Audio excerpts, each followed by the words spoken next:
ഇനി മൂന്നാമത്തത് മെൻസസുമായിട്ട് അസോസിയേറ്റ് ആയിട്ട് നിങ്ങൾ അറിയേണ്ട ഏറ്റവും ഇമ്പോർട്ടൻ്റ് ആയിട്ടുള്ള കാര്യം വേദനയാണ്. മെൻസസിന്റെ സമയത്തുള്ള വേദന.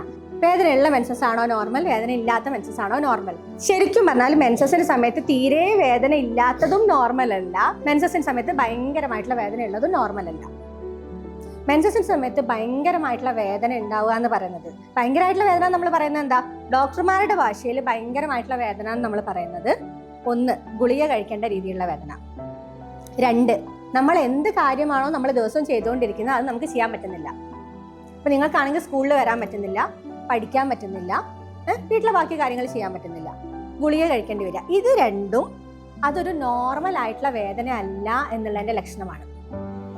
മനസ്സിലായില്ലേ? ഗുളിക കഴിക്കേണ്ട വേദന അല്ലെങ്കിൽ നിങ്ങളുടെ ഡേ ടു ഡേ കാര്യങ്ങൾ നിങ്ങൾക്ക് ചെയ്യാൻ പറ്റുന്നില്ല, ആ രീതിയിൽ നിങ്ങളെ വേദന ബുദ്ധിമുട്ടിക്കുന്നുണ്ടെങ്കിൽ തീർച്ചയായിട്ടും നിങ്ങൾക്കൊരു ഹോർമോണൽ ഇഷ്യൂ എന്തോ ഒരു പ്രശ്നമോ ഉണ്ട്.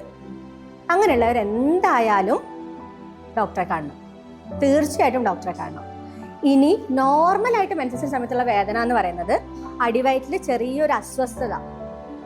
മനസ്സിലായില്ലേ? നമുക്ക് ഗുളികയൊന്നും കഴിക്കേണ്ട ആവശ്യമില്ല, നമുക്ക് എല്ലാ പണികളും ചെയ്യാൻ പറ്റുന്നുണ്ട്. ചിലപ്പോൾ ബാക്ക് പെയിനോ അല്ലെങ്കിൽ ചിലപ്പോൾ അടിവയറ്റിൽ ചെറുതായിട്ടൊരു അസ്വസ്ഥത, വേദന എന്ന് പോലും ചിലപ്പോൾ പറയാൻ പറ്റില്ല. മനസ്സിലായി? നമുക്കറിയാം നമുക്ക് മെൻസസ് ആണ്, നമുക്ക് ചെറിയൊരു ബുദ്ധിമുട്ടുണ്ട്, അത് നോർമലാണ്, നല്ലതുമാണ്. പക്ഷെ നിങ്ങൾക്ക് ക്രമം തെറ്റിയാണ് മെൻസസ് വരുന്നത്, തീരെ വേദനയില്ല, മെൻസസ് ആവുന്നത് നിങ്ങൾ അറിയ പോലും ഇല്ല, ആ രീതിയിലാണെങ്കിൽ അത് ചിലപ്പോൾ PCODയുടെ ഒരു ലക്ഷണമാവാം.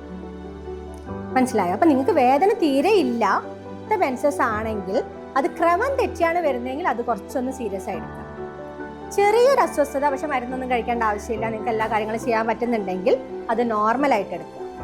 ഗുളിക കഴിക്കേണ്ട രീതിയിൽ അല്ലെങ്കിൽ നിങ്ങൾക്ക് നിങ്ങളുടെ കാര്യങ്ങൾ ചെയ്യാൻ പറ്റുന്നില്ലെങ്കിൽ അത് വളരെ കൂടുതലായിട്ടുള്ള വേദനയായിട്ട് എടുക്കും.